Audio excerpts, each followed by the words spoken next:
What's up, Canuck fans? Welcome to the Line Change Podcast, a proud presentation of DraftKings Sportsbook, as well as a proud member of the Hockey Podcast Network. Be sure to check out the network for your favorite podcast covering your favorite team at the hockeypodcastnetwork.com, the home of hockey podcasts, every team, everywhere. We're here live for our first post-game show in 2026, and we're starting things off with a bang as we got a special guest joining us for this post-game show. None other than Harman Dayal of Canucks Conversation, as well as the Athletic Vancouver. Welcome, Harman, to the Line Change Podcast. How are you doing today? Yeah, thanks for having me. It was really nice meeting you at the Canucks Army Watch Party a couple of weeks ago, and I'm doing really well. Really excited to kick off 2026 by covering some more hockey. Yeah, for sure. For those who may not know who you are, I find it hard to believe no one would know who you are. Just introduce yourself and let everyone know who you are and what exactly it is that you do. Yeah, I've been a full-time Canucks writer for The Athletic since 2019, so this is my 7th season covering the team. The last few years, I've also expanded into covering not just the Canucks, but the whole league. So I've got more of a national lens now. But I also co-host Canucks Conversation. That's a show I'm on with David Quadrelli, Monday to Friday. So I've done this as a career since 2019. It feels like the years have whipped by. For sure. Now, I usually ask a few questions of everyone who I bring on for the first time, starting off with who's your favorite hockey team? It used to be the Canucks. I grew up in Vancouver, a lifelong Canucks fan, but then, and this is a pretty common trend that when you talk to other people in the media landscape, you might start a fan, but then once you start covering them for work, the fan in you naturally dies. You're looking at things through an objective lens. It's your profession. You need to approach it as professionally as possible in terms of your analysis. And I just found for myself, I'd grown up as a Canucks fan my whole life, but once I started working in the media sphere, I lost that emotional connection to the team. I still deeply care about how this team does from the perspective of, like, my audience is Canucks fans, and I want my audience, readers, people that listen to the show to be happy. So I'm still passionate in terms of covering the team, but at this stage in my life, because it's work for me, I'd say more just a fan of hockey as a whole. I love throwing on random game. Like, I watch every Canucks game, but in addition to that, I love throwing on. There's always a hockey game going on in the background, even if it's non-Canucks related. I just love high quality NHL hockey.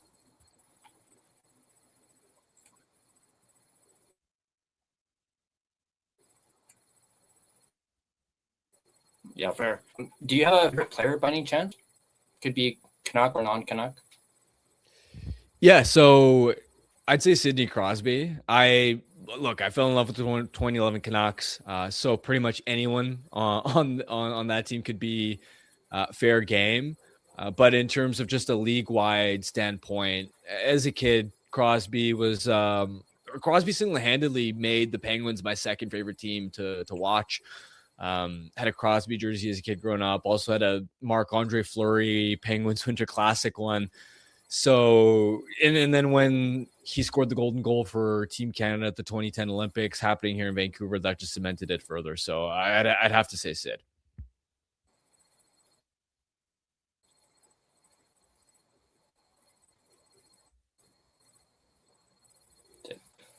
I asked everyone, if you could change one thing in Canucks history, what would it be?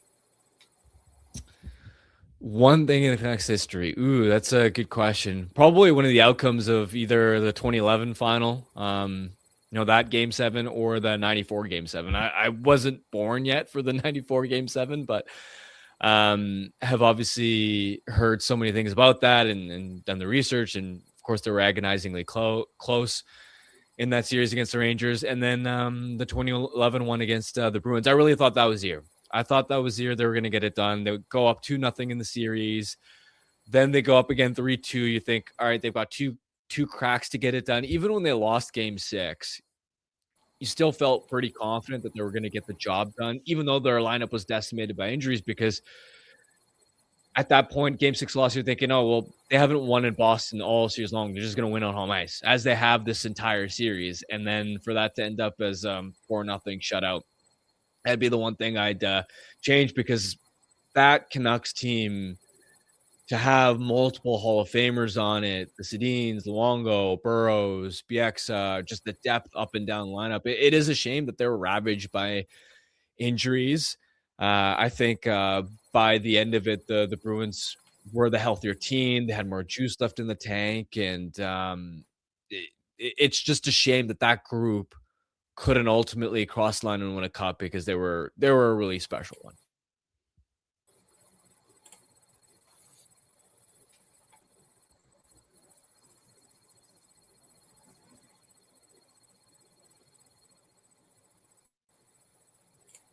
Mm-hmm.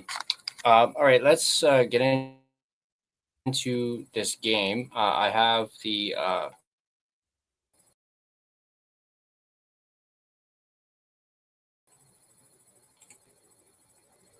so here we go. First period, obviously the Buffalo Sabres, the only 2 goals in the first period. First one by Tage Thompson, assisted by Bo Byram and Owen Power. And then Ryan McLeod, shorthanded, assisted by Alex Tuck. Your thoughts on these 2 goals? I believe I missed the Thompson one, as I hadn't turned the game on quite yet, but I did see the McLeod one, and it just looked like a bit of a breakdown defensively for the Canucks on that Ryan McLeod goal.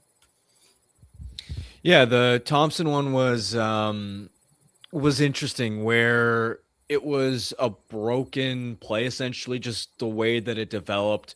Couple of weird bounces. Bowen Byram was trying to drive the puck into the slot. It goes off a leg or a skate, and then it ends up right in front for Tage. And this is what makes Thompson one of the most deadly scorers in the NHL, is if he has even just the smallest daylight of space to rip a shot, he's going to capitalize on it. And to my eye, I believe he's got one of the 5 best. He's one of the 5 best shooters in the NHL. Just the way that he can catch and release from any spot on the ice, just a casual flick of the wrist, and he's able to score from any part. In this case, it was relatively close to the net, but the last time these 2 teams met, he scored in Rogers Arena. That was from the high slot area. So anytime Thompson's got the puck in any part of the ice with time and space, he's gonna have a really good chance of pawning it home. And then the McLeod one was, as you said, an unfortunate breakdown where Kiefer Sherwood isn't able to cleanly pick the puck up off the wall. It's a 2-on-1 coming back the other way. I don't think Tom Willander played it particularly well, or when you're the defenseman defending a 2-on-1, you'd rather leave the shooter to the goaltender, and then your job as the defenseman is try and prevent the pass across, because that once the opposition is able to seam it east-west, it's so difficult for the goaltender to explode post to post and make that stop. In that case, Willander wasn't able to do it, and the Sabres capitalized. Mm-hmm. Yeah, a few things I noticed in the first period. A couple bad turnovers by the Canucks in that first period alone. And we'll obviously talk more about the turnovers later on, as I believe I counted 15 turnovers by the Canucks in this entire game, which is not good unless you're, trying to tank, purposely. I thought Demko made a really great save on Alex Tuck, followed by that save on Owen Power, a really good scoring chance for the Buffalo Sabres. I also felt as though the Canucks looked really good on their first power play, but UPL was very sharp. And then things kind of dwindled for the Canucks, or kind of faded away for them. Both teams were even on the faceoff dot through the first period. Canucks, after the first period, 5 giveaways in just the first period alone. So as I mentioned, some bad turnovers. What were your overall thoughts on that first period for the Vancouver Canucks? Well, not just for the period, but the game as a whole, especially the first 40, 45 minutes, if you want to call it. It felt like they were really leaky defensively in their own end. The Sabres were able to apply a lot of consistent pressure. It was way too easy for them to get to the interior, the prime real estate scoring areas. as you mentioned, they were sloppy managing the puck, but also in terms of their in-zone defending, I thought they were scattered all over. They weren't quite making the right reads, unable to win battles down low. And there was just so much open ice for the Sabres to work plays off the cycle and then eventually funnel a pass into the slot area. It felt like Demko was under siege the entire evening. And you look at the quality of chances that the Canucks surrendered in that game. It's no wonder why the Sabres put up as many goals as it did, 5 in that one. And in today's NHL, a goalie can only do so much if the defensive environment in front of him is porous. And so you may look at the shot totals, and the Sabres only mustered 20, and you'd look at, well, the Canucks generated 35 shots on goal. You'd think they controlled the game, but when it comes to actual shot quality, there were just too many breakdowns in front of Demko. And it's the type of game where you look at a save percentage on paper and say 789 save percentage, that looks really rough, and yet a lot of those goals were off. I mean, a lot of those goals were off east-west passes, which are really difficult for goaltenders to stop. And there were a lot of other sequences where the Sabres were able to work it in tight and get looks from the blue paint area. Mm-hmm. Yeah, that's one thing I noticed. The Sabres were really moving the puck around, getting into those open spaces. But moving to the second period, there was the only lone goal in the second period by Alex Tuch, his 13th of the season, assisted by Byram and Norris. So Byram, 2 points already in this game. There was a good chance by Sherwood and / O'Connor, a little shorthanded between the two of them, that Sherwood just wasn't able to get in. That was the one where UPL was completely turned around, and Sherwood essentially had an open net, but couldn't get the puck on net. That's another thing I noticed in this game. The Canucks, while they were outshot the Sabres, a lot of their shots weren't very good quality. They were missing the net a lot in this game. We mentioned the defensive breakdown earlier. I noticed another one on that Alex Tuch goal. And then you mentioned Tage Thompson earlier, and just seeing him carve through the defense with those hands that he had when he had that chance. Man, imagine having a guy like Tage Thompson on a team like the Canucks. I know a lot of Canuck fans have been saying, oh, go out and get Tage. Yeah, I don't think Buffalo's letting go of him anytime soon. Yeah, and it's what the Canucks, especially after the Quinn Hughes trade, really lack is that kind of instant offensive game breaker that can create chances, goals, and threaten the opposition at ease and do it consistently, right? Night in, night out. They don't have that right now. And look, Elias Pettersson used to be that at one stage in his career, and it was nice to see him score in the third period there, but he hasn't been that guy for almost 2 years. 2 years now. January 2023 heading into that, or January 2024 heading into that All-Star break is the last time we saw him operating like one of the best offensive players in the NHL. And for Buffalo, it wasn't just what Thompson was able to do, but how active and aggressive and how dynamic the Sabres defensemen were as well at manufacturing offense, where you saw Bowen Byram jumping down the right half wall, dishing that pass across. Again, east-west movement. It's so difficult for a goaltender to stop those types of chances. I remember when Rick Tocchet used to be the coach, that was one of the biggest priorities for him coming in as a head coach in terms of shoring up the club's defensive play. Was kept talking about wanting the goaltender to be able to only have to play one half of the net. That's been a consistent issue for them this season. It's why they've been one of the most permissive defensive teams in the NHL. But to go back to the Sabres and how many dynamic pieces they have, had Byram on that play, but you also know you have one of the best defensemen in the league, and Rasmus Dahlin, who can cook offensively, and then even to see Owen Power, who has been terrific for the Sabres over the last month as they've gone on a heater. They've got a lot of players from the back end that can activate, that can make plays, and they truly attack as a 5-man unit. It isn't just the forwards that they rely on to create offense. Mm-hmm.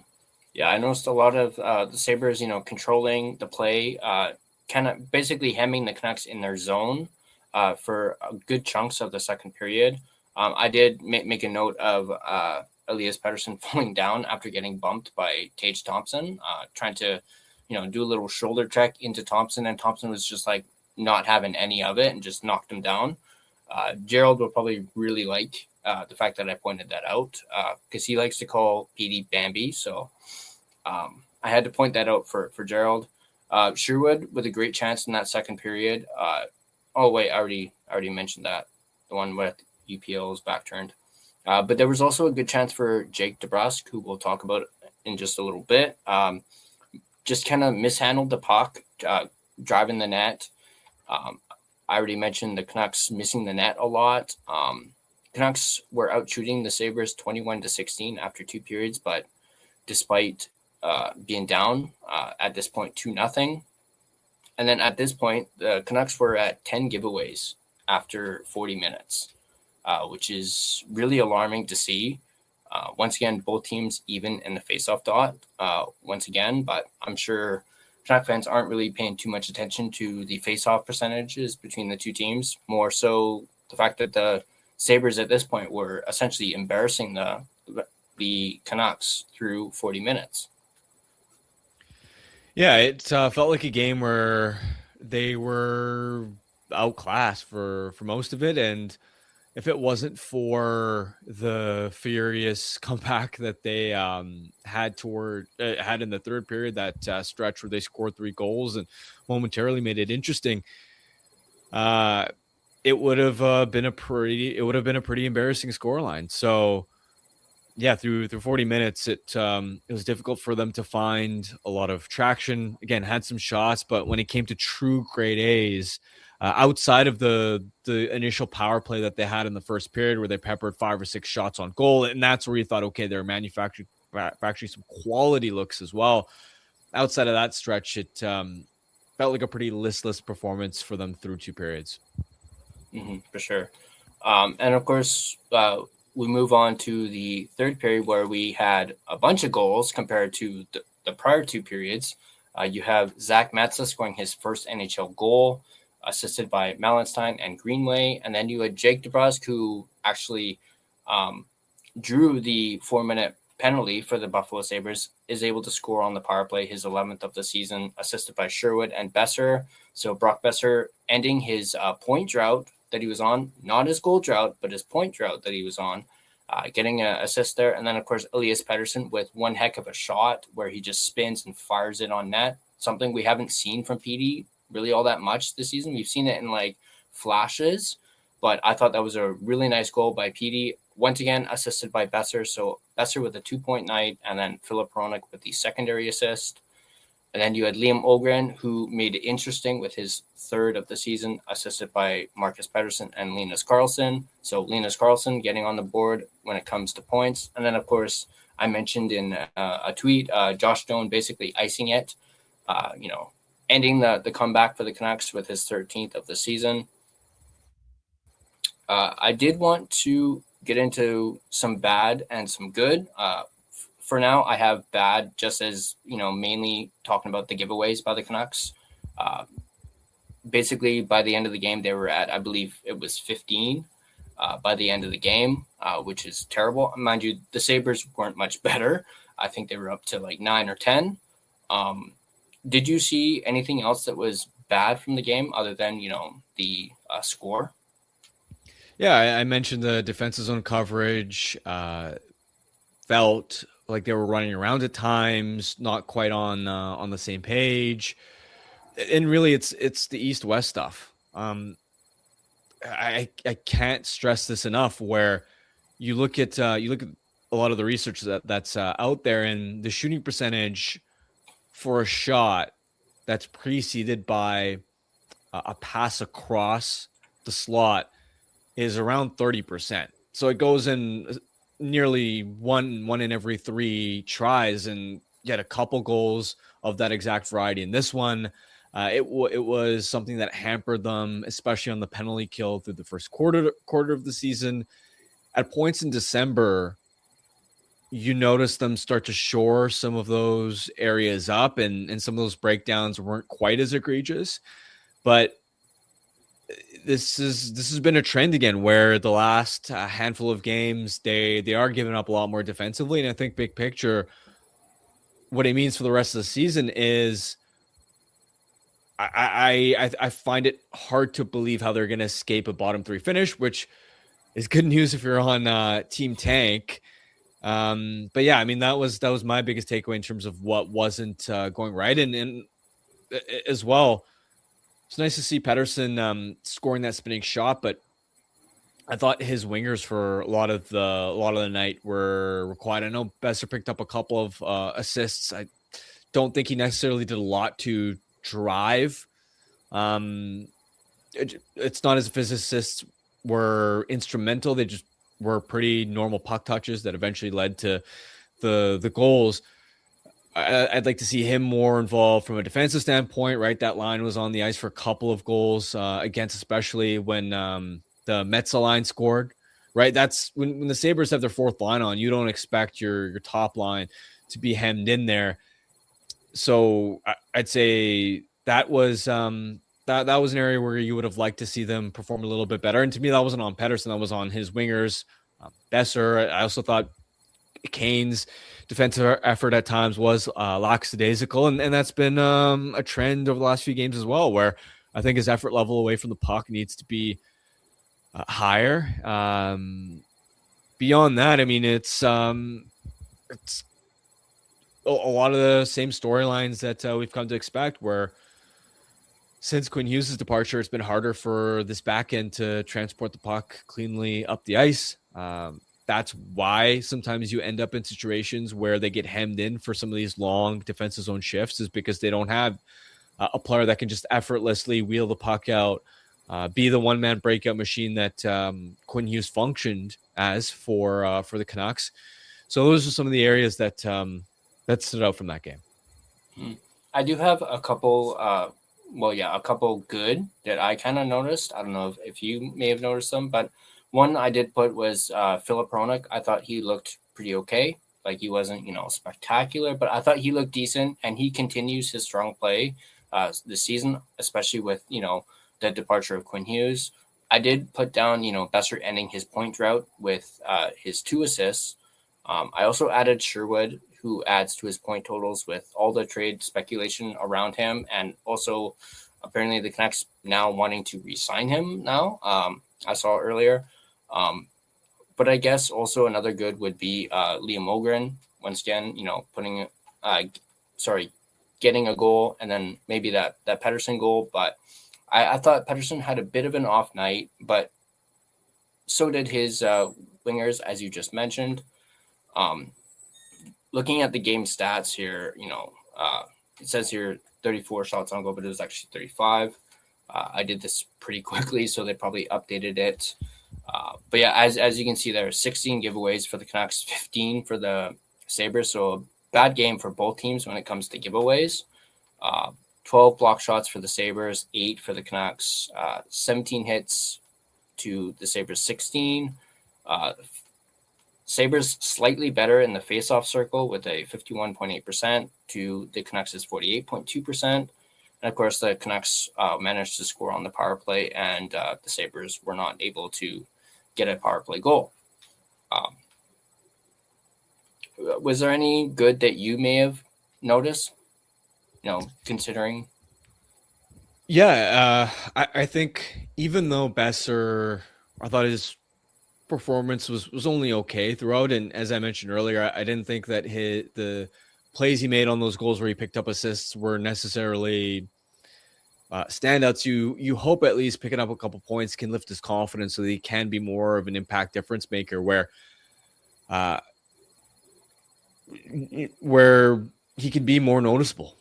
Even if you're not scoring goals, you got to find a way to win board battles. You got to find a way to make an impact, help out defensively, just do other things to help your line control possession, spend time in the offensive zone, and in hope that eventually the goal production is going to need to come as well. So you hope this is a building block for him, even though I still think there's a lot of room for his play to improve despite the couple of points that he picked up.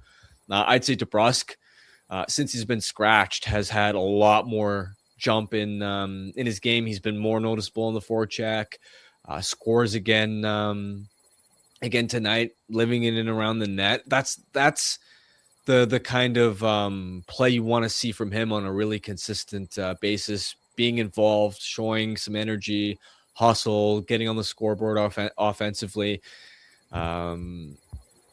So I'd say that was positive. I'd echo what you said on Filip Hronek, where on a night where the Canucks didn't necessarily control a ton of play, noteworthy to me that he logged 2107 at 5-on-5, and in that time, the Canucks had a 13-6 edge in scoring chances, 20-10 advantage in shot attempts. So his underlying metrics were stellar.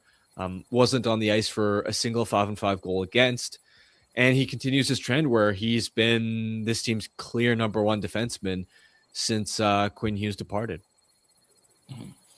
I did want to bring this up. This isn't, related to the game, but obviously this kind of broke, I guess, what was it? Like, I believe it was during the game, actually. And obviously people know from yesterday, Rick Dhaliwal reported that Braden Coots was being traded to the Prince Albert Raiders. And then during the game, we actually found out what the actual haul was. I mentioned that I had Brandon Astle on the show last night, and we were kind of talking about it a little bit. But here's the actual package that the Seattle Thunderbirds got for Braden Coots. And wow, is all I really got to say is that is quite the haul. You got 4 players and then 4 draft picks. Obviously, there was draft picks attached to Coots as well that went towards the Prince Albert Raiders. What is your reaction to this major haul that the Prince Albert Raiders got for Braden Coots? I'm excited. I'm excited to see what Coots can do on a team that is stacked, is deep with offensive talent. Curious what that could do for his point production, where when he was drafted last summer, his production didn't necessarily jump off the page, especially relative to other prospects that were drafted in the first round. But one point that people kept referencing is, well, Seattle Thunderbirds aren't a very good team, and Coots didn't have a lot of help around him. So naturally that could suppress his point totals. Going to a better team where he's going to have better wingers to play with. I am excited to see what that could do for his offensive output through the second half of the season, and even just for his development to play meaningful hockey, to go on a team where hopefully they can go on a deep playoff push, contend for a Memorial Cup, perhaps have gained some big game experience instead of floundering on a Seattle team that since winning the WHL championship a couple of years ago, they had to rebuild essentially, because they had certain players like Kevin Korchinski graduate to the NHL, and that's kind of the life cycle of these junior hockey teams. Is you've got a much narrower window to win. You've got to time it right, because you only control junior hockey players for so long. You've got to be really intentional about when you're gonna go for it, and understand that when you have a chance to win, you should 100% put all your chips into the middle of the table, and understand that, all right, when your top players do then graduate to professional hockey, then there is going to be a lull like the Thunderbirds are going through right now, where you aren't going to be winning a lot. There's going to be a price to be paid for some of the pieces that you went out and acquired and win now trades. And so for the Thunderbirds, this is restocking some of those assets and building for the future. And for the Raiders, this is their chance to go all in with Braden Coots, who I imagine this is the last year we're going to see him in the WHL, now that 19-year-olds with the new CBA can play in the American League. So even if Coots doesn't make the NHL as a full-time player out of camp next year, imagine he'll at least be in the American League. Yeah, that was one thing I talked with Brandon about yesterday, and how excited he is about the potential of Coots, possibly, if he doesn't make it out of camp, starting in Abbotsford next year and really bolstering that Abbotsford team. I want to get into some comments, because I noticed there is some people are starting to pile in a little bit. But Swervin Urban, who I believe is a regular on Canucks Conversation. We also have Elfrin in the house. good buddy of mine from the watch parties. Harman or Swervin asked, how much do you put much stock in the comeback attempt, or is that just score effects? It's a bit of both. I mean,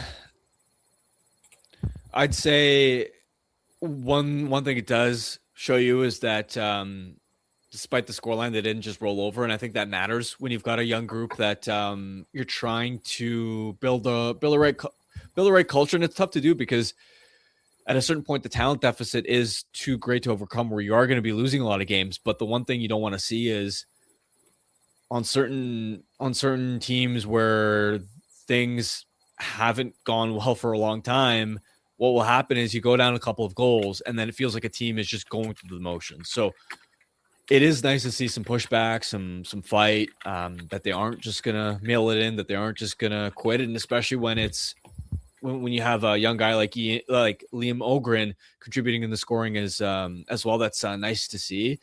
But by that same token, it is also the Buffalo Sabres. It is a little bit of score effects as well, but even though the Sabres have been on this run and are legit playoff contenders now, one thing that stood out to me about them throughout the whole season is they're really talented. They're really quick. They've got a ton of skill, but because they are such a young team, they are a frantic group that is prone to a lot of highs and lows, that doesn't necessarily manage pressure the best way. And I even remember the last time these two teams met at Rogers Arena. I was at that game, and the feeling that I got was that the Sabres were just a little bit frenetic, a little bit chaotic. So I think this is also, not just about the Canucks. This is part of the chaos of the Buffalo Sabres, them being a younger team, them still learning to win, how to close out games. So to me, it's a combination of a few factors.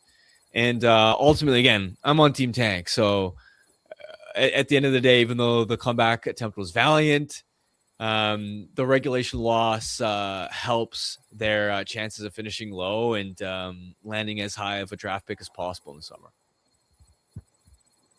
Mm-hmm. I did jokingly tweet out, talking about,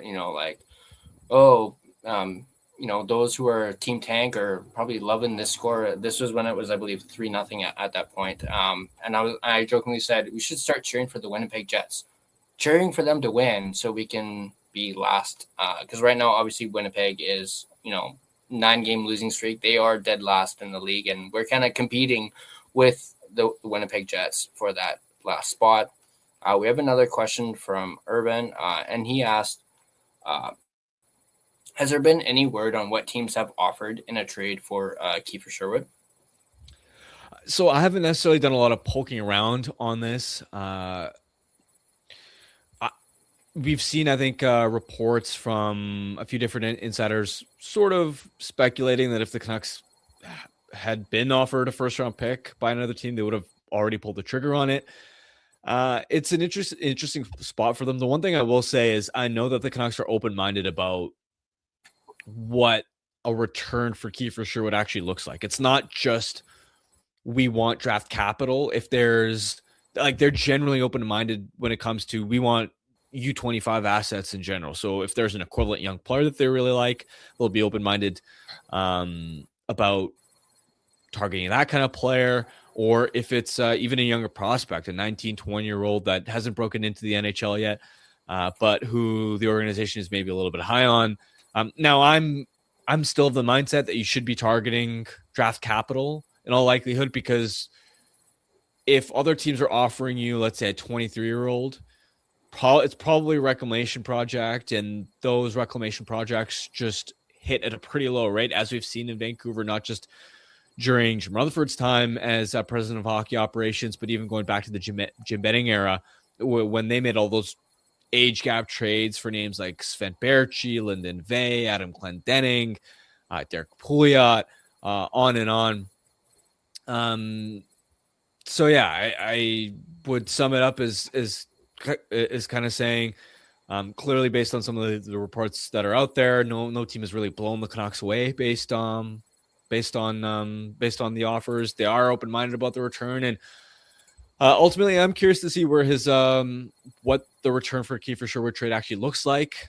For a long time, I've been 50-50 on whether I actually think he could fetch a first-round pick, because on the one hand, you see Trent Frederick at last year's trade deadline going for a second-round pick plus a couple of low-end pieces, and you think to yourself, well, Sherwood's caught a chance to crack 30 goals this year. He's far outpacing what Frederick was doing last year. So theoretically, Sherwood's trade value should be significantly higher, and you'd think he should be able to command a first-round pick, especially when you also see Mason Marchment going for a second-round pick to Columbus recently as well. But then on the other hand, you also wonder if teams look at Sherwood's production as being boosted by him getting opportunity on this Canucks team where he's getting power play one time. He is playing a ton of minutes, and other contending teams may look at him and go, well, we don't expect him to continue scoring at this high of a rate, especially because he is on a little bit of a shooting percentage bender. So maybe that's why teams, at least to this standpoint, have yet to truly step up with an offer that the Canucks can't refuse. Mm-hmm. Yeah, we even have Justin Credible in the house, good friend of mine. He's actually just on his way back from Vegas. Like, he's like literally like in the air. But we got a question from Elfrin. He asks, when would be the best time to trade Sherwood, before the Olympic break or before the trade deadline, which is 2 months away from today? I'd prefer to get it done sooner, especially because Sherwood, with the style of play that he brings, the aggressiveness, the physicality, all the hits, you're always a little bit worried about what if he gets hurt, and then all of a sudden one of the most valuable trade chips that you have is worthless.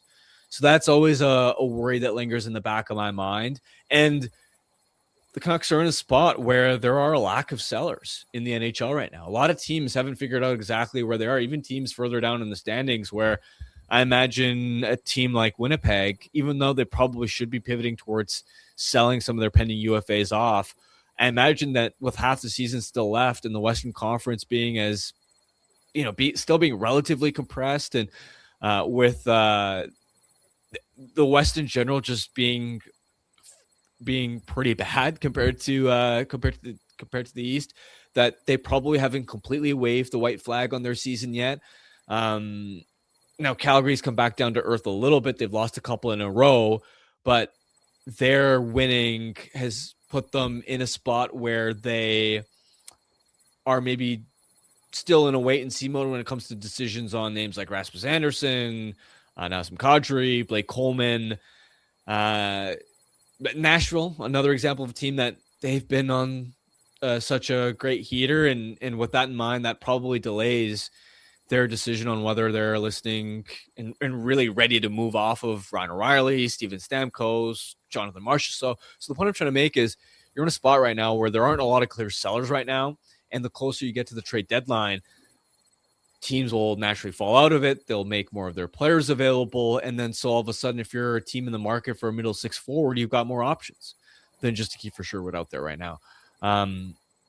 So I'd prefer something earlier, but at the same time, you don't want to move him for something that is below market value as well. So you've got to balance those two things, but generally speaking, I'd prefer to get it done sooner rather than later. Mm-hmm. Yeah, I totally agree on that. Actually, I think I saw someone float the idea of Dallas being one of the teams that is interested in him, and potentially, a Maverick Bork. His name came up. I think I saw a tweet about that while I was actually watching the game. But we have another question from Urban. Given the shortage of centers in the league, should the Canucks be looking to deal Pettersson, perhaps to a team getting old down the middle? Yeah, Pettersson's a really interesting one, where before the Marco Rossi trade, or like before he came into the fold, I would have thought to myself, if you trade Elias Pettersson, you've essentially got nothing like no established veterans down the middle. And even a rebuilding team, you want to have at least one or two guys that can play, that can at least hold their own in top 9 center minutes. Because, for example, when a Braden Coots comes into the NHL, you don't want to force him into a spot where immediately he has to be the first or second line center. You look at the way Bo Horvat developed, and Horvat started on a 4th line. And this was at a time when the Canucks weren't very good. Although in his rookie year, they did still make the playoffs, but they were able to gradually work Bo up. And he was able to develop the right way. Whereas sometimes you get to certain teams and there's just no one there. So you have to force non-superstar prospects to play higher up the lineup, and that can sometimes be detrimental to their development. But now that you've got Mark Rossi here, you've got one guy at least who ticks that box of Rossi is a legit top 6 centerman. And for me, when I look at Elias Pettersson, I'm just not convinced that he's going to return to being a superstar, like bona fide number 1 center in Vancouver. Now, maybe with a fresh start in an environment where he's got an elite winger to play with, where there's less media and fan pressure, quieter market, less noise. Yeah, I could see a scenario where he perhaps bounces back and is a point per game 1C again. But the thing to keep in mind is for Pettersson, he is 27 years old, so he's not old, but I think this rebuild is going to take a while for the Canucks to execute. And the question I ask myself is, how old is Pettersson going to be when you've finally gotten to the point when you have a Canucks team that can contend for a Stanley Cup? He's going to be well into his 30s. And at that stage with age-related decline, and I know the cap is going up and centers are being paid a ton of money, so his contract maybe will age a little bit better than we expect. But if you've got Pettersson in his early to mid 30s at $11.6 million, just as you're trying to peak again in the NHL, that thought worries me a little bit, especially since, like, if this is his baseline and through his late 20s and early 30s, we see further deterioration from this point, all of a sudden that's a contract that you're not going to want on the books. So I think the other question you have to ask yourself if you're the Canucks, and I'm not fully equipped to answer this right now, is if you're going to keep him, you need, and really any veteran that you keep, you need to make sure that they genuinely want to be there, that they're willing to, and not just willing, but excited about building up and being part of this, of developing younger players, of mentoring, being a really good leader, and understanding that there's going to be a lot of pain and a lot of losing on the horizon. I go back to last season and how many times, whether it was from Rick Tocchet or Patrick Allvin, did we have conversations around practice habits or fitness? And this wasn't just a Tocchet thing. I remember when Canucks went out and made the Miller trades and acquired Marcus Pettersson then. And remember having a meeting of media availability, a group of us reporters, where Patrick Allvin spoke really candidly about PD needing to not only improve on the ice, but step up his practice habits, his commitment and dedication. And I think for the last couple of years, we've wondered, is he as obsessed with with improving his game and becoming the best player that he can be, compared to, let's say, Quinn Hughes, who was constantly working on his craft and constantly finding ways to improve. Now, credit to him, because he came into this season and by all accounts has been working really hard on the ice, but that's an assessment on the guy's character that you've got to make as well. So with all these things in mind, I think it's a complicated decision. I think it's a layered one, especially because he has a lot of control with that no movement clause, but it is a legit thing that you're going to have to think about, because to me, it isn't a foregone conclusion that just because you have him now and he's locked up, that he should be here forever. Mm-hmm. Sure. And I know you have to run, so appreciate all the questions from everybody. Unfortunately, Harm has to run, so we're going to at least end it off Harm's part from here. Thanks once again for coming on, man. Really appreciate it. Are you going to be at the watch party on the 10th? Yeah, it will be. So hopefully see a few of the listeners again. That'll be fun. Yeah, Alvin already, I believe, reserved our table, so I know I'll be there. Yeah, looking forward to seeing you there. Seeing quads, and it's a live rink-wide Vancouver, so I'm actually pretty pumped for that. It's be a first time for me. Japan Force says, "See you at the barber shop."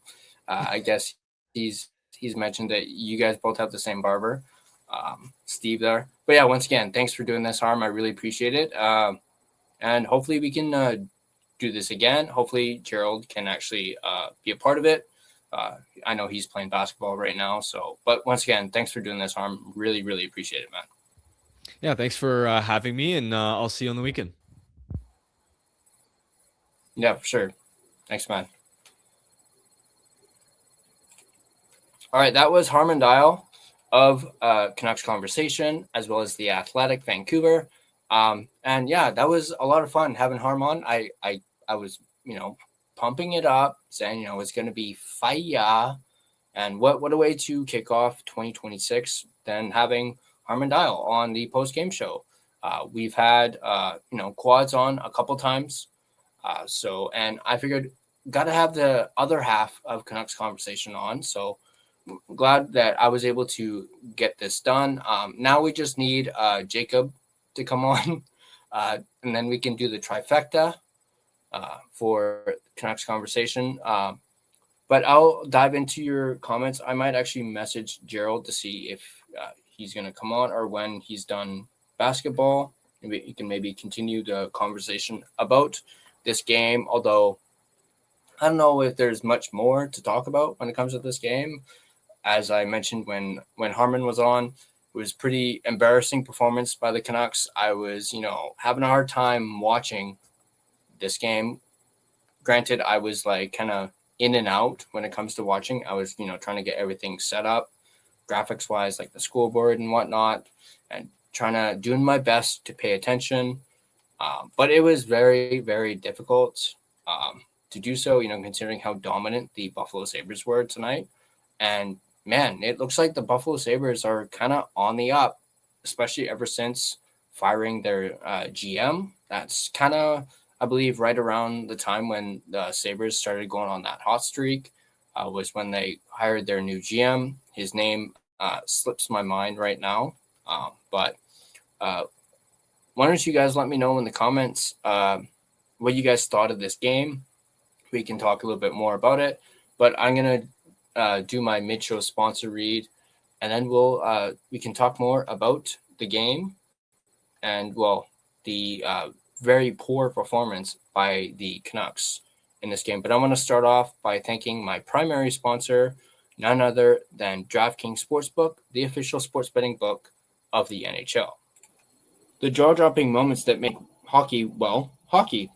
Experience them all with DraftKings Sportsbook, an official sports betting partner of the NHL. Missouri listeners, listen up. DraftKings Sportsbook is now live in the Show Me State. New customers, this one's just for you. Bet just $5, and if your bet wins, you'll get $200 in bonus bets instantly. Download the DraftKings Sportsbook app and use code THPN, that's code THPN, to turn $5 into $200 in bonus bets if your bet wins. In partnership with DraftKings, the crown is yours. Gambling problem? Call 1-800-GAMBLER. In New York, call 877-8-HOPE-NY or text HOPE-NY, which is 467-369. In Connecticut, help is available for problem gambling. Call 888-789-7777 or visit ccpg.org. Please play responsibly on behalf of Boot Hill Casino and Resort in Kansas. Pass-through of per wager. Tax may apply in Illinois. 21 plus age and eligibility varies by jurisdiction. Void in Ontario. Restrictions apply. Bet must win to receive bonus bets, which will expire in 7 days. Minimum odds required. For additional terms and responsible gaming resources, see dkng.co/audio. This is a limited time offer. Copyright of the NHL 2025, all rights reserved.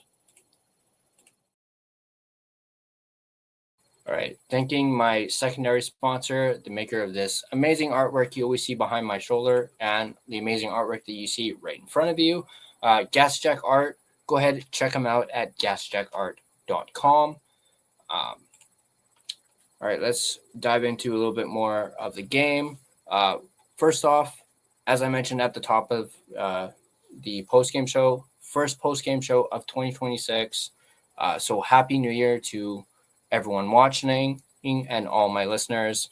I know I've put out a couple of videos since the turn of the new year, mainly talking about, Brock Besser, Drew O'Connor, which I meant to talk to Harman about, because he was the one who was really talking about Drew O'Connor being a trade chip potentially to the Winnipeg Jets, being a good team that he would look really well on. And that's the name, Jarmo Kekalainen, I believe is how you pronounce it.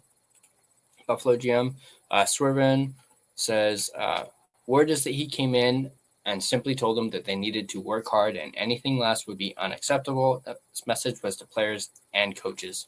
Woo! So it looks like Kekalainen came in and was, basically put his foot down and look at what happened to the Buffalo Sabres. They go on a 10-game winning streak. They obviously suffered that loss to the Columbus Blue Jackets the other night, but then they are right back in the win column with a win over the Vancouver Canucks 5-3. Swerven says, given the way they played their last dozen games, I'd say that tracks. Yeah, for sure. Alfred says nobody in Buffalo is safe. I'm assuming, I guess, if they screw up or do a bad play, perhaps that might be what Alfred is saying. As I mentioned to Harm before he jumped off, there is a watch party going on this Saturday at Greta, January 10th. Canucks face the Toronto Maple Leafs in this game in Toronto. So this is the big Toronto versus Vancouver game. I know Alfred's going to be at the watch party. I will be at the watch party as well with Alfred. We already, as I mentioned, have our table reserved.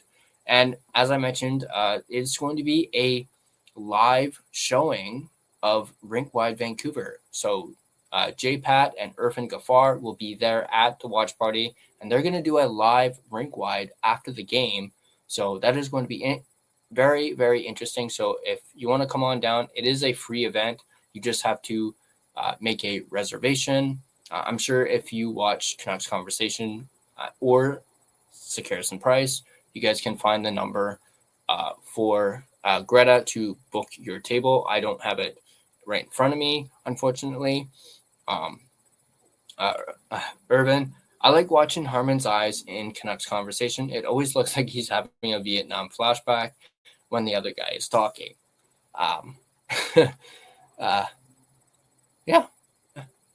Alfred, Leafs suck. I guess while we're here, why don't we take a look at the out of town scoreboard? So I'm gonna actually pull it up real quick as we've had a good night where there's not really been any internet issues, knock on wood. So I'm going to pull it up on my phone, the out of town scoreboard, and we can go over that. Scores. All right. So, wow, we got lots of games still going on. Oh, that's yesterday. So here's today. The Tampa Bay Lightning defeat the Colorado Avalanche 4-2. The Carolina Hurricanes beat the Dallas Stars 6-3. The Flyers beat the Ducks 5-2. The Maple Leafs beat the Florida Panthers 4-1. And the Islanders absolutely trumped the New Jersey Devils by a whopping score of 9-0. So once again, the New Jersey Devils, not doing so well. There is a game still going on right now. The Jets and the Golden Knights. The Jets are actually winning 3-2 with 4 minutes and 25 seconds left in the third period. So let's go Jets, win so they can gain 2 points. The Oilers are beating the Predators right now 3-0 with 2 minutes about 2.5 minutes left in the second period. And then the Bruins and Kraken are in the first period tied at 1. And then the Blue Jackets and the San Jose Sharks is about 5 minutes left in the first period, and it is currently scoreless. And Urban, Devils lose. Oh man, that's bringing me back. Is your internet provider? It's TELUS. Unfortunately, TELUS. But I think it's just also just the area that I'm in. You know, we're pretty high up. There's lots of trees. It is raining pretty. Well, I don't think it is right now, but it's been raining pretty heavily so far today. I did notice earlier when I was actually doing my Besser video. The lights were kind of flickering a little bit. I'm not sure if you can actually notice that on the actual video itself. Alfred says tie game, Jets Knights. God damn it. I just left TELUS and switched to Rogers. I've actually been considering switching to Rogers, at least when it comes to my phone. I don't really have a say in the actual, internet provider, as I'm not the one who pays that. So it's up to my dad, but I believe he's actually even considered it too.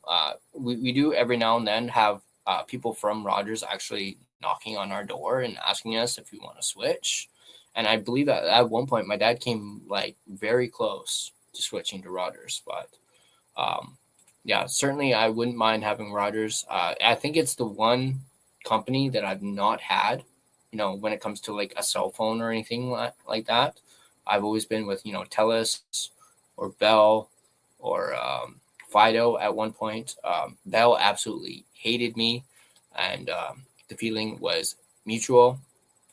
And yeah, TELUS can be pretty slow. We have boosters throughout the house, and even that still doesn't really do a whole lot, at least for me. I literally have my booster like right next to the computer, and I have all those internet issues. Despite that, Alfred asked, how many UFAs do you think will return next season? 5 pending UFAs right now. Well, I think Kiefer Sherwood is an obvious, he won't be returning next season. I do feel as though he will be traded, even though apparently now all of a sudden the Canucks want to sign him, apparently. I do not get what the Canucks are trying to do. And don't get me wrong, I've said it before, I absolutely freaking love Kiefer Sherwood, and I want him to stay, but, he's your big trade chip, your big trade piece, and he can potentially, as what people have been saying, fetch you a first-round pick, so you got to deal him. He's definitely one. Evander Kane, yes, Urban as well, I would say is I would say he is not returning. I hope to gosh he doesn't return. Sorry, I got that kind of mixed up there. So definitely not Kane, definitely not Sherwood. Maybe Bluger. We'll see when he actually starts playing again and where that might lead to. Who else is a pending UFA for the Canucks? I'm trying to think. Bluger, Kane, Sherwood. Who else? I don't know. My mind's kind of drawn a blank. Oh, right. Alfred, thank you. Camp. I could maybe see Comp maybe staying. But forward, I'm not sure. Obviously, we don't know what's going on with Derek Forbort right now, as he's been a ghost, like quite literally. Hasn't played a game this season. And I'm starting to think at this point, Forbort may not even play the rest of the season at this point. So he may leave in free agency as well.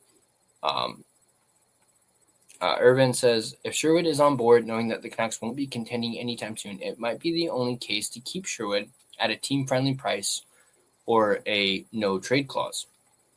I did see earlier the reported offer that the Canucks gave Sherwood, which was around the $4 million mark and it was hovering around like between 4 and 5 year deal at $4 million, which I'm a little surprised that the Canucks even actually like offered him that.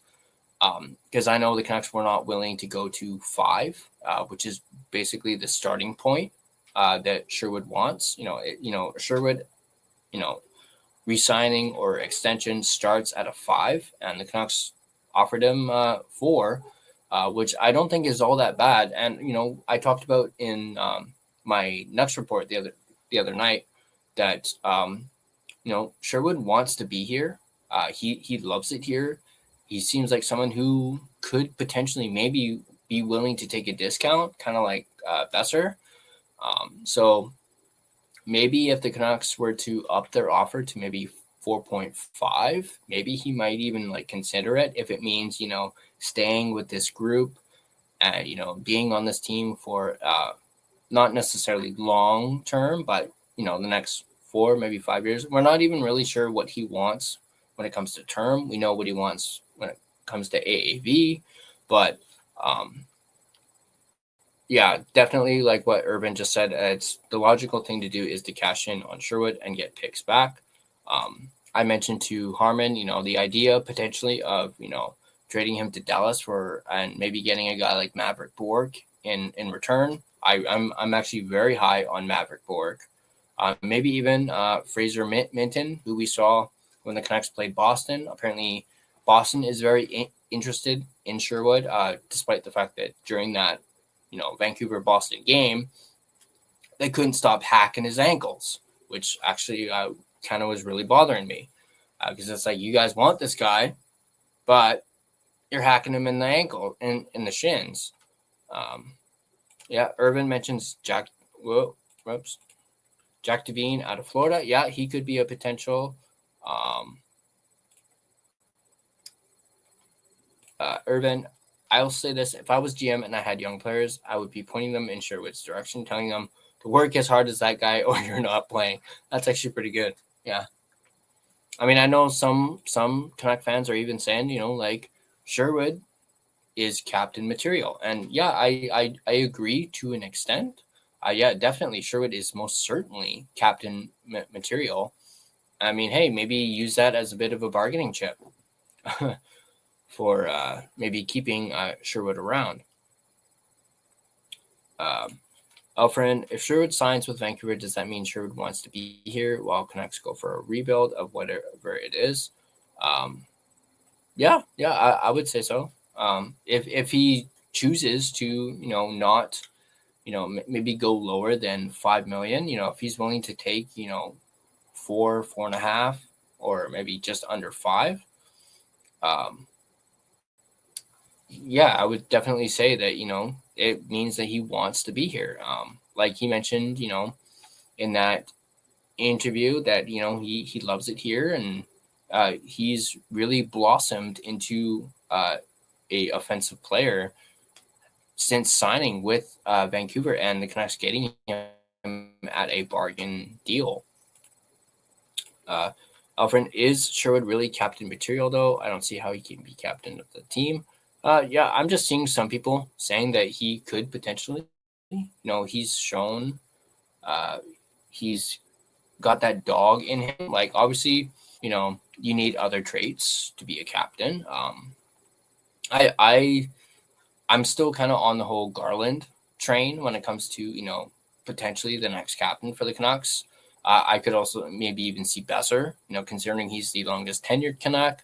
And, there were, I believe it was reports out there, suggesting that, Canucks are likely grooming Besser to be a future captain of this team. So I could see Besser, I could see Garland, and I think you can throw Kiefer Sherwood into that conversation as well. But I still think it's going to be a while before we hear anything when it comes to captain or whatnot. Swervin, I may have mentioned this to you before, but do you think that Quinn thrives more when he's not the most important guy in the room? Yeah, I would definitely say so. I mean, just look at how he's been playing in Minnesota. He's obviously not the number one guy there. You got Kaprizov, You've got Eriksson Ek. You got Matt Boldy, at least, when it comes to like forwards. You also have Brock Faber there as well.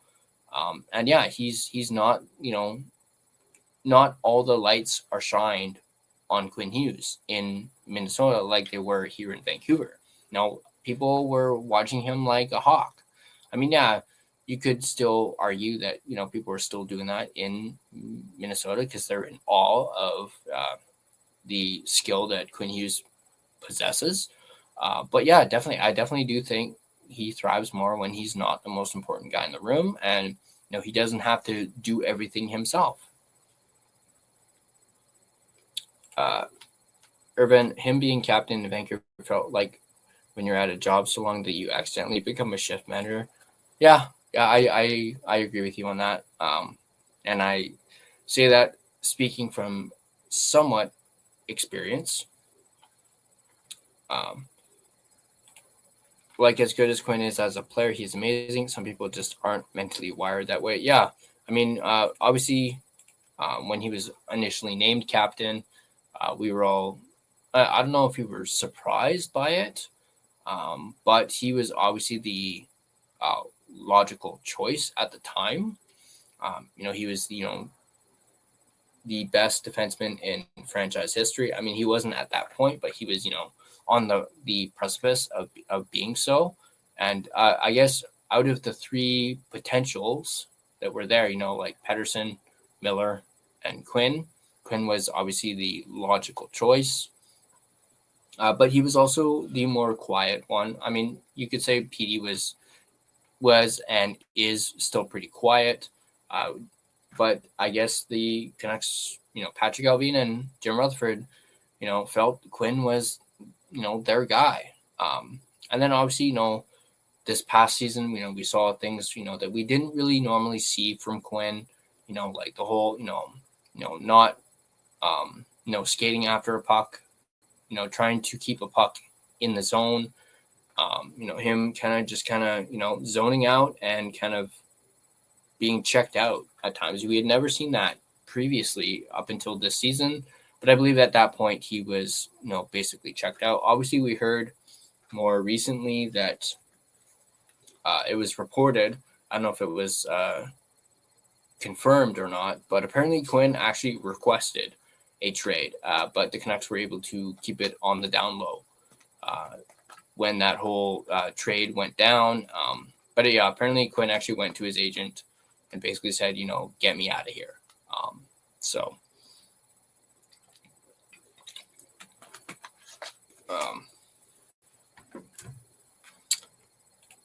if Sherwood became captain here, something seriously wrong must have happened, like scorched earth rebuild. Alfred, exactly. Scorched earth with a bit of a hybrid form. Irvin, I love it. Irvin, I don't know if you saw my short that I did from when I was at the game. I kind of tried to do what, basically I said in the caption or in the title, cheering on the boys with a little bit of hybrid retool or form. I think I pretty much butchered that. But yeah, I was basically trying to pull a little Irvin with that short. But yeah, I'm not sure. Let me see what Gerald is doing. See if he wants to.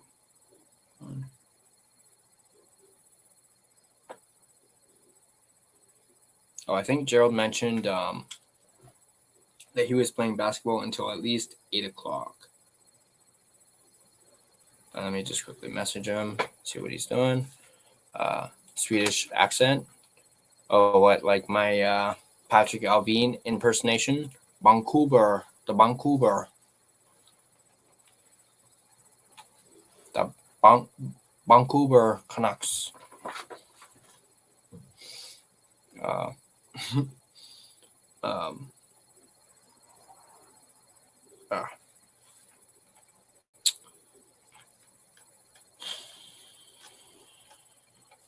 See if I hear back from Gerald. If not, I may actually cut this a little earlier than I expected. Just because we've kind of already like gone over the game. We've talked Quinn Hughes. We've talked Kiefer Sherwood. And at this point, I'm just rambling to keep things going.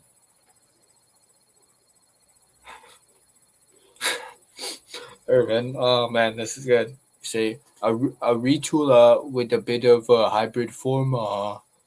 Vancouver. Here we go. Rain's in the house. Good to see you, buddy. Patrick Alvin, king of word vomiting. Exactly. That is exactly what comes out of his mouth every single time he talks. Even when he's going Vancouver Canucks. That's just basically, imagine if they had subtitles when he, does like a press conference or does an interview. Imagine if they had subtitles, underneath when he was talking, and then the translation, word vomit.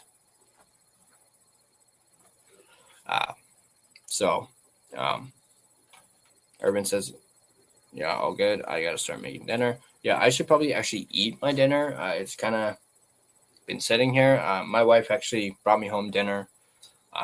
So I should probably start eating that. Unless you're doing an impromptu open house. I don't know. Maybe next post game. I'm actually not sure when that's going to be, as I am working on Thursday. Unfortunately, actually, what time is the game on Thursday? Is that another 4:00 start? Another 4. Oh yeah, it is Thursday 4:00 for the Vancouver Canucks. Yeah, unfortunately, I'm working until I think 7 that day, so I doesn't look like I'll be able to do a post game for the Detroit game. Been working a lot more nights, or I guess I should say mids lately. Alfred in Detroit. That's good. I guess we may as well turn. I guess we've gone from a post game show to a Patrick Alvin roast here on the line change. I love it. Hopefully the Canucks don't see this, or Patrick Alvin himself sees this and he goes Vancouver.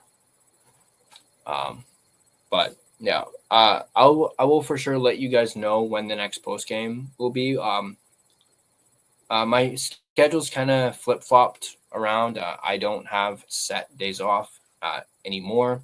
It just or it's probably more looking like I'll have maybe more like Sundays and potentially Mondays off, or maybe even like Monday, Tuesday combinations. Alfred says Vegas looks like they just won. Oh shit. No. I don't want that. Yeah. End of OT, Vegas 4, Jets 3. Gosh. Well, hey, at least the Jets got a point. At least the Jets got a point, and the Canucks did not get a point. So, actually, let me quickly look at the standings. What are the standings?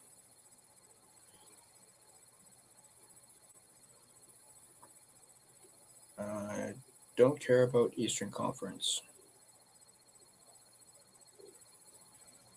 So the Canucks are still at 37 points. The Jets are at 34.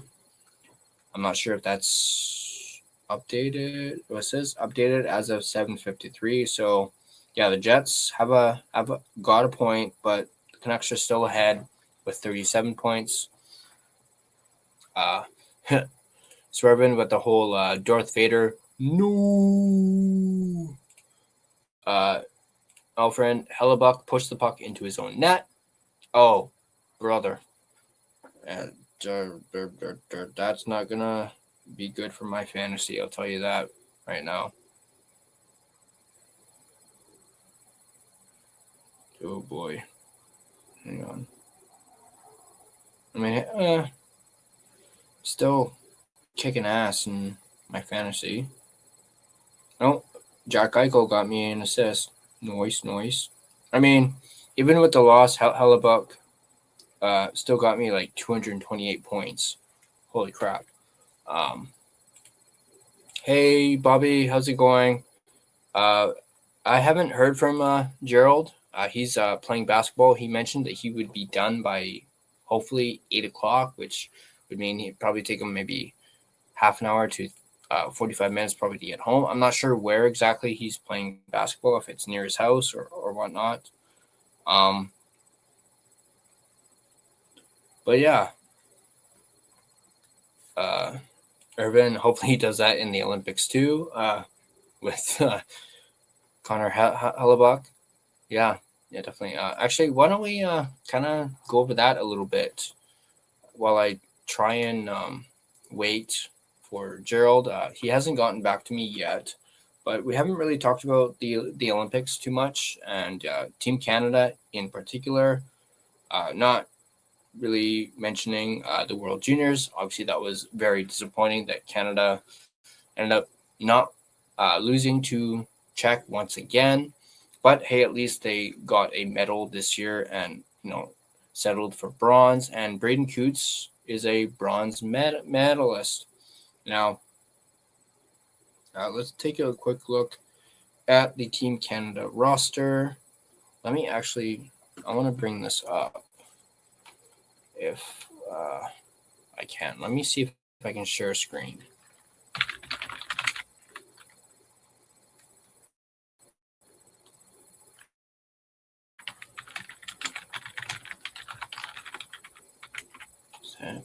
Okay, Team Canada 26.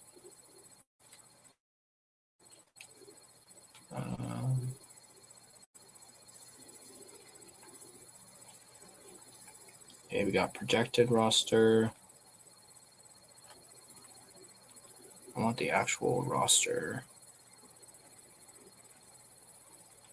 Here we go.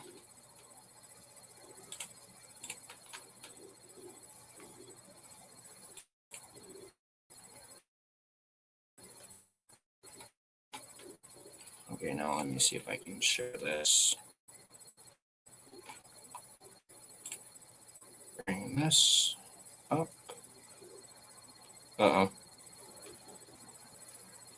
There we go. Share screen.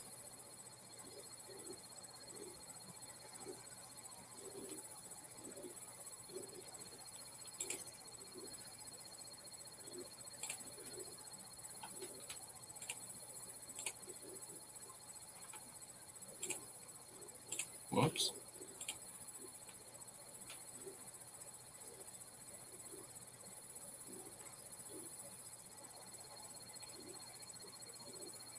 Why is it not showing up?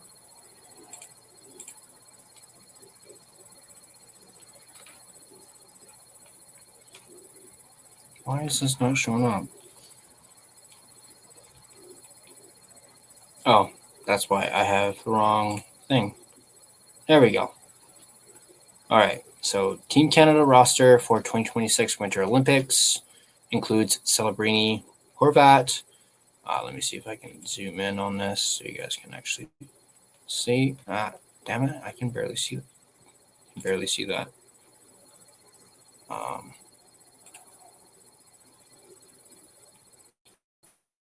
Can I edit this? No, I can't. I'll just have to open it here. There we go.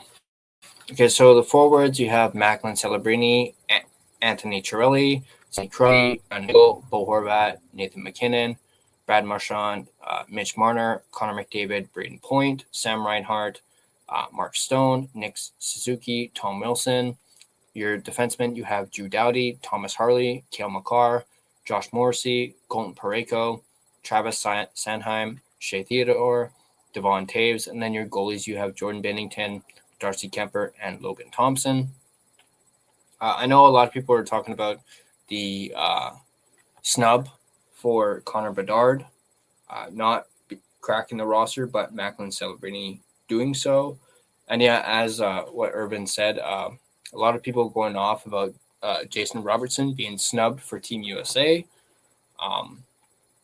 I do kind of think Bedard should have made the team, but I also kind of understand, he just had that injury recently, although I hear that the injury was not the reason that Bedard did not make the team, or it had no factor in it. But it's, this Team Canada roster, especially the forwards, is looking freaking stacked. You got, like I mentioned, Celebrini, Chiarelli, Crosby, Hagel, Bo, McKinnon, Marchand, Marner, McDavid, Point, Reinhardt, Stone, Suzuki, Wilson. It is absolutely stacked when it comes to the forward groups for Team Canada. Irvins I was a big Horvat guy when he was with the Canucks. Yeah, me too. I still have one of his jerseys actually. Who knows? Maybe I'll break out that jersey at the watch party on Saturday. I still haven't decided which jersey I'm going to wear. I know which jersey I will not be wearing, and that is the one that's right there. At least that particular one, because that is the one that's signed, and that is, a keepsake. I do have a separate Miller jersey that's not signed that I could potentially wear. Schaefer should have made it. Yeah, absolutely. I agree that I think Matt Schaefer was quite the snub for sure. When it comes to Team Canada, I mean, I kind of also understand it. He's in his rookie season, but he's also, had one hell of a season for a rookie, and he's absolutely lighting it up for the Islanders. I'm actually curious if he played in that Islanders versus Devils game. I know he was under the weather recently. Irvin, too bad for Stamkos, eh? Yeah, a little surprised Stamkos. But I guess as we know, he hasn't had all that great of a season so far. So from 2010 to now, he was snubbed, injured, and now washed up. I believe you're referencing Stamkos, I believe, not. But yeah. All right. Well, I haven't heard back from Gerald. Sorry. So sounds like he's still playing basketball.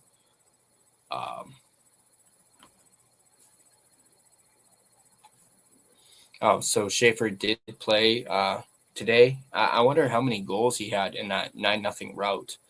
I kind of feel for the Devils State of Mind podcast, who's a part of the network, Neil.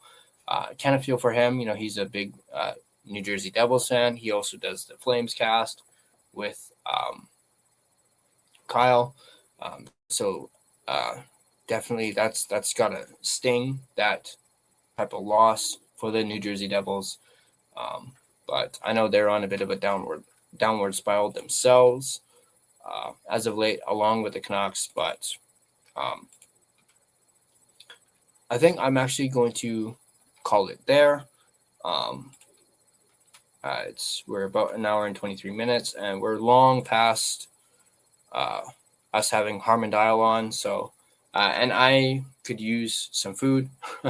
So I'm going to go eat dinner, maybe do some other things, potentially for some videos tomorrow. I'm trying to think of some ideas for videos. Maybe I'll do a full-on video on its own on the Braden Coots trade and kind of dive into it a little bit more.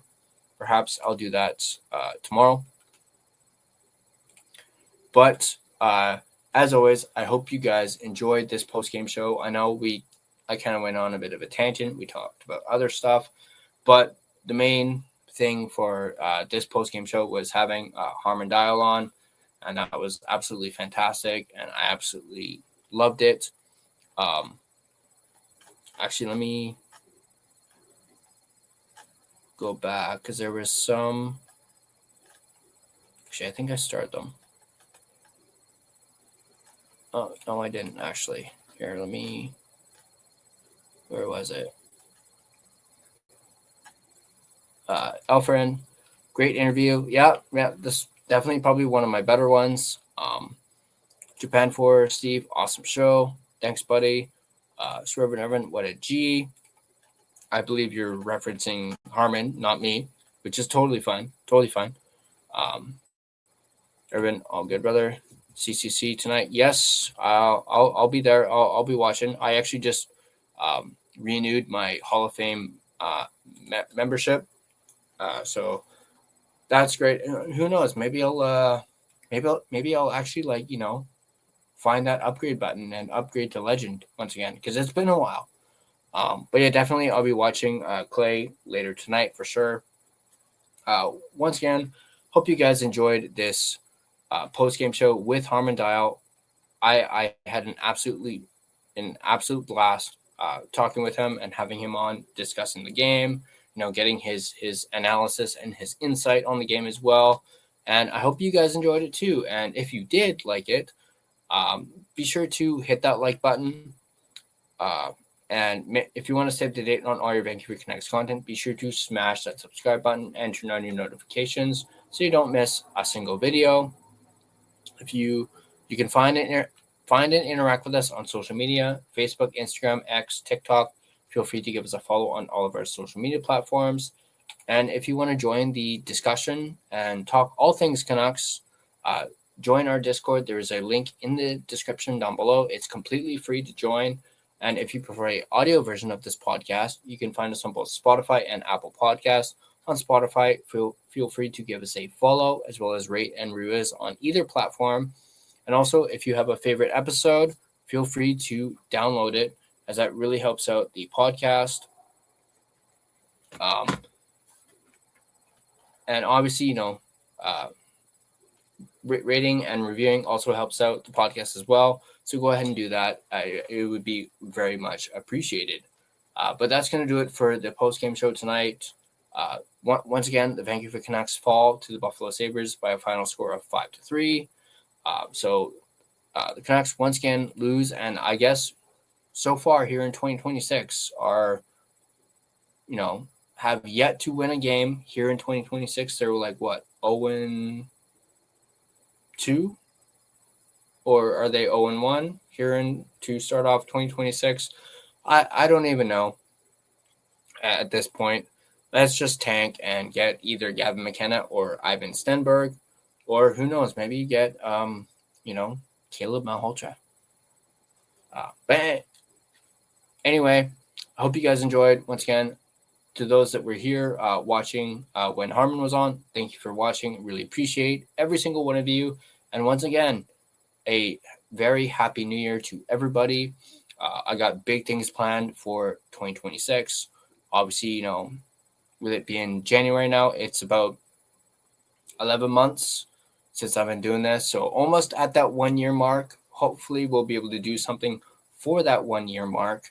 And so big things planned for 2026. I'm looking forward to, the rest of the season and, going into the off season. But once again, if you guys enjoyed it, go ahead, hit that like button, subscribe, do all that stuff. And as always, let's go Canucks. And I'll see you guys next time.